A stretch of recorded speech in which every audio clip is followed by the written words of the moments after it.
गौतम बुद्ध नगर के ग्रेटर नोएडा स्थित India expo centre में आयोजित 3 दिवसीय India big energy and tech expo के तीसरे संस्करण के दूसरे दिन उत्तर प्रदेश सरकार के कृषि मंत्री सूर्य प्रताप शाही और ऊर्जा एवं नगर विकास मंत्री ए.के. शर्मा ने कार्यक्रम को संबोधित किया। दोनों मंत्रियों ने प्रदेश में बायो एनर्जी के बढ़ते अवसरों और हरित ऊर्जा के क्षेत्र में उत्तर प्रदेश की संभावनाओं पर जोर दिया। कृषि मंत्री सूर्य प्रताप शाही ने कहा कि उत्तर प्रदेश को देश की बायो एनर्जी राजधानी बनाना सरकार का प्रमुख लक्ष्य है। उन्होंने कहा कि कृषि प्रधान राज्य होने के कारण प्रदेश में बड़ी मात्रा में कृषि अवशेष और बायोमास उपलब्ध है। यही संसाधन आने वाले समय में ऊर्जा उत्पादन, निवेश और ग्रामीण अर्थव्यवस्था को मजबूती देने का बड़ा आधार बन सकते हैं। सूर्य प्रताप शाही के मुताबिक प्रदेश में करीब 17 मिलियन टन कृषि अपशिष्ट यानी बायोमास की क्षमता मौजूद है। कृषि अवशेष से बायो एनर्जी का उत्पादन किसानों और ग्रामीण क्षेत्रों के लिए नई आर्थिक संभावनाएं पैदा कर सकता है। इससे एक तरफ पराली और अन्य कृषि अवशेषों के बेहतर उपयोग को बढ़ावा मिलेगा, वहीं दूसरी तरफ ऊर्जा उत्पादन के साथ रोजगार के नए अवसर भी पैदा होंगे। वहीं उत्तर प्रदेश के ऊर्जा एवं नगर विकास मंत्री ए.के. शर्मा ने कहा कि प्रदेश कृषि अवशेषों के साथ साथ शहरी कचरे का उपयोग करके हरित ऊर्जा के क्षेत्र में तेजी से आगे बढ़ रहा है।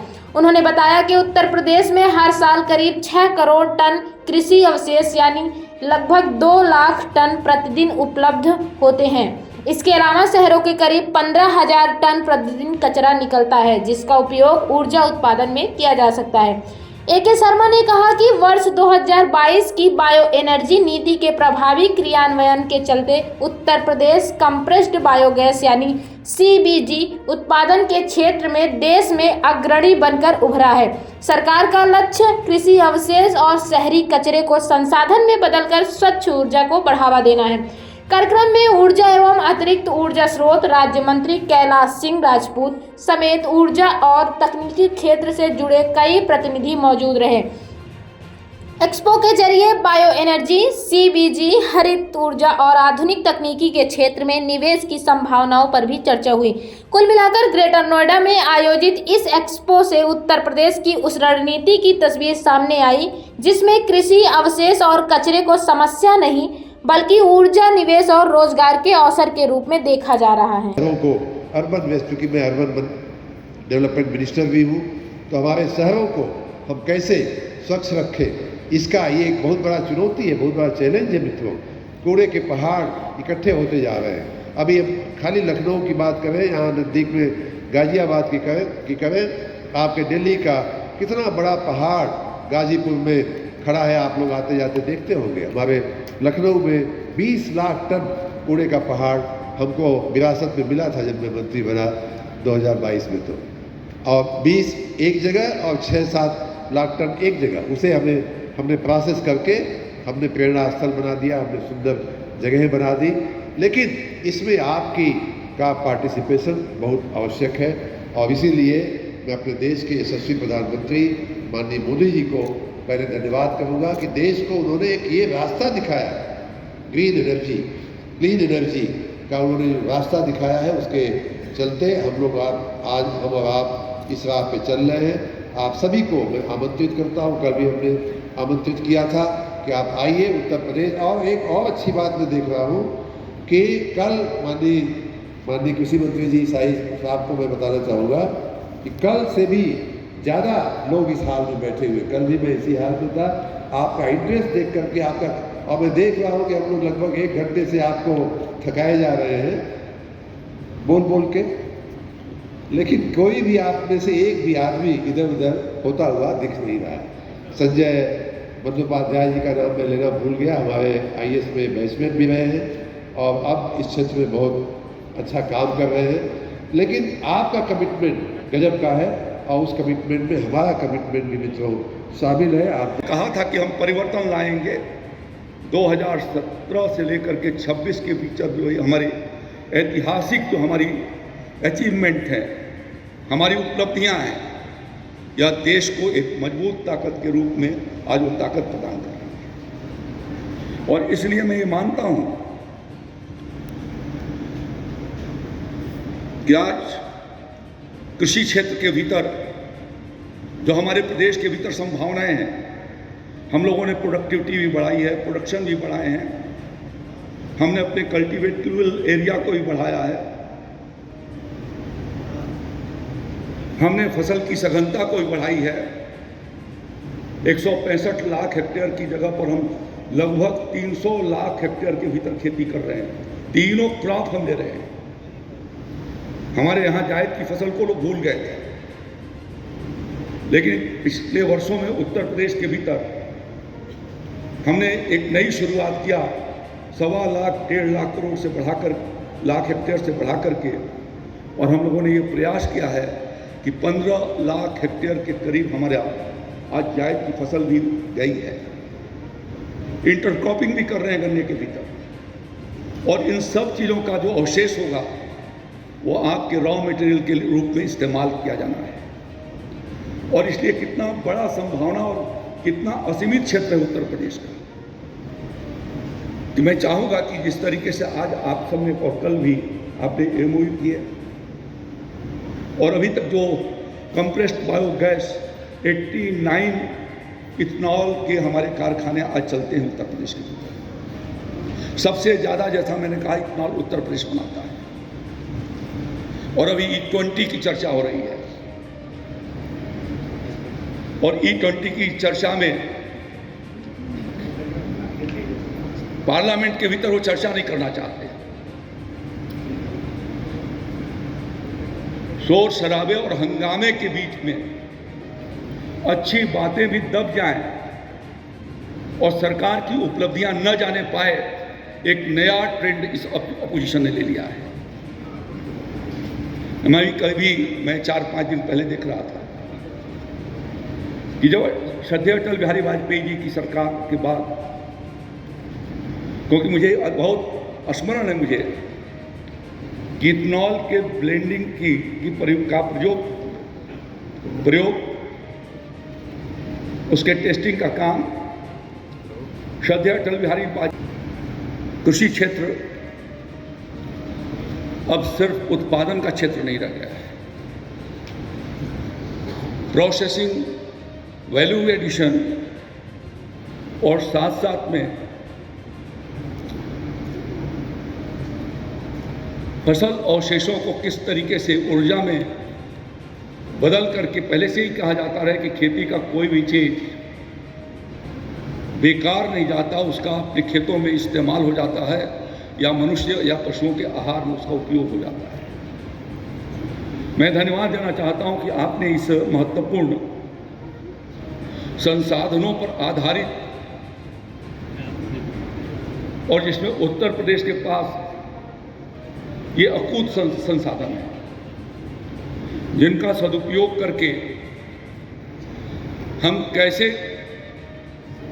ग्रीन एनर्जी की ओर बढ़ सकें, बायो एनर्जी, और आपके इस टेक एक्सपो के माध्यम से जो आप सब ने कल से लेकर के आज तक, या आज के बाद भी कल तक आपके जो अनुभव हैं, जो आपने अपने यहाँ नए प्रयोग किए हैं, और कैसे इस क्षेत्र की क्षमता को बढ़ाए जाने के लिए जो आपने शोध किए हैं, उस दृष्टि से एक बहुत बड़ा यह महत्वपूर्ण अवसर मैं इसको मानता हूँ। उत्तर प्रदेश के भीतर 65 लाख हेक्टेयर में 65 लाख हेक्टेयर के भीतर धान की खेती है, 27 लाख हेक्टेयर के भीतर गन्ने की खेती होती है, 25 लाख हेक्टेयर के भीतर मक्का, बाजरा और ज्वार की खेती होती है। अभी नीचे मुझे स्वीट सोरगम को दिखाया जा रहा था, आप दिखा रहे थे। हमारे राज्य के भीतर उसकी भी पैदावार बहुत अच्छी है। पिछले वर्षों में हम लोगों ने क्रॉप डाइवर्सिफिकेशन के लिए बहुत फोकस किया हुआ है, लेकिन अभी तक हमारे पास समस्या थी पराली जलाने की। एनजीटी, सुप्रीम कोर्ट लगातार आपत्तियां कर रहा था, लेकिन उत्तर प्रदेश में आप सबके आगमन ने हमें उसके उपयोग की संभावनाओं को खड़ा कर दिया है।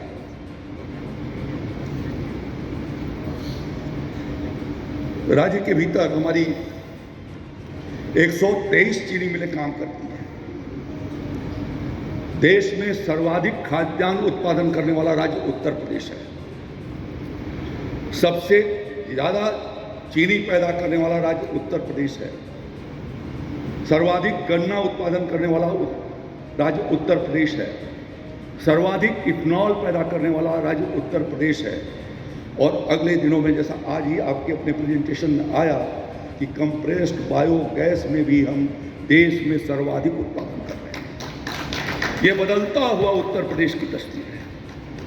शहरों को अर्बन वेस्ट, क्योंकि मैं अर्बन डेवलपमेंट मिनिस्टर भी हूँ, तो हमारे शहरों को हम कैसे स्वच्छ रखें, इसका ये एक बहुत बड़ा चुनौती है, बहुत बड़ा चैलेंज है मित्रों।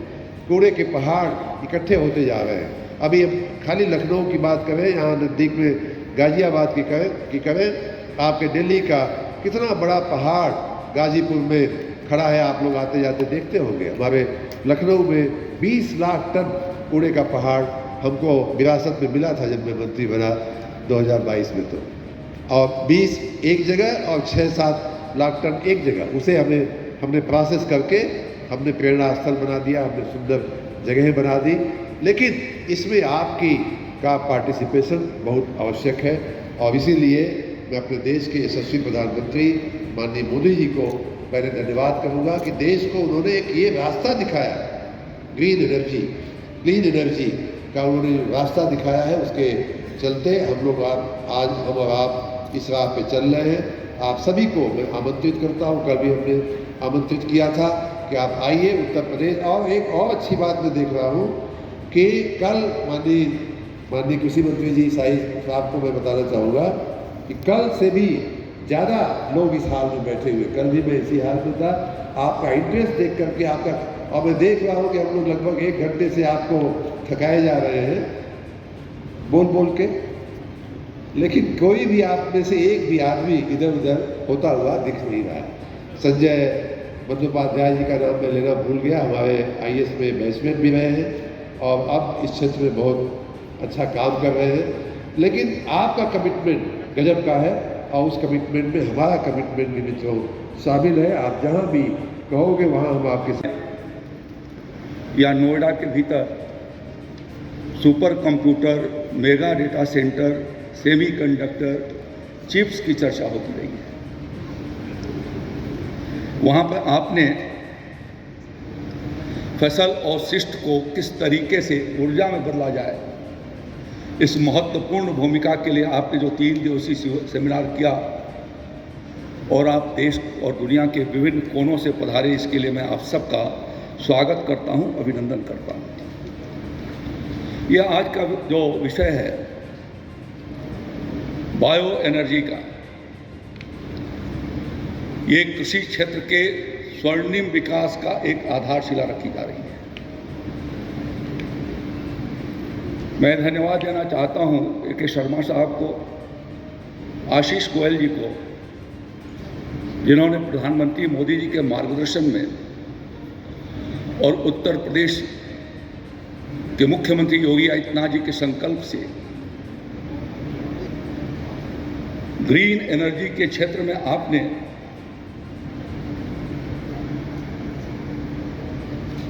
25% की भागीदारी उत्तर प्रदेश में आपने की है। यह एक बहुत बड़ा अचीवमेंट है। यह सिर्फ 10 साल का, योगी आदित्यनाथ जी की सरकार आने के पहले हमारा इंटरनल जो प्रोडक्शन था बिजली का, थर्मल बेस, लगभग 12,000 मेगावाट के करीब रहा होगा और आज आपने 5,000 मेगावाट का जो एडिशन किया है, यह अपने में एक महत्वपूर्ण उपलब्धि है और इसके लिए मैं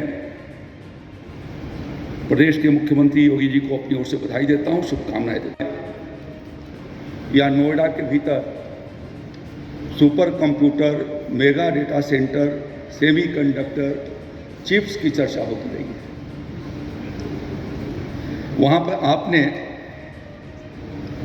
फसल और शिष्ट को किस तरीके से ऊर्जा में बदला जाए, इस महत्वपूर्ण भूमिका के लिए आपने जो 3 दिवसीय सेमिनार किया और आप देश और दुनिया के विभिन्न कोनों से पधारे, इसके लिए मैं आप सबका स्वागत करता हूं, अभिनंदन करता हूं।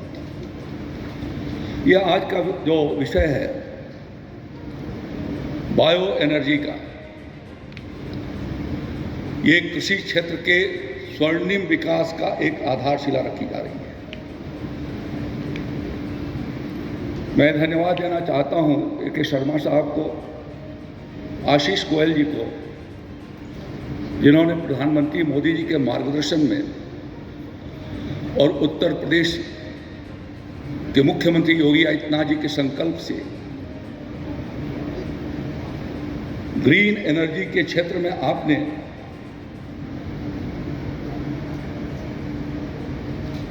%25 की भागीदारी उत्तर प्रदेश में आपने की है। यह एक बहुत बड़ा अचीवमेंट है। यह सिर्फ 10 साल का योगी आदित्यनाथ जी की सरकार आने के पहले हमारा इंटरनल जो प्रोडक्शन था बिजली का, थर्मल बेस, लगभग 12,000 मेगावाट के करीब रहा होगा, और आज आपने 5,000 मेगावाट का जो एडिशन किया है, यह अपने में एक महत्वपूर्ण उपलब्धि है, और इसके लिए मैं प्रदेश के मुख्यमंत्री योगी जी को अपनी ओर से बधाई देता हूँ, शुभकामनाएं देता हूँ।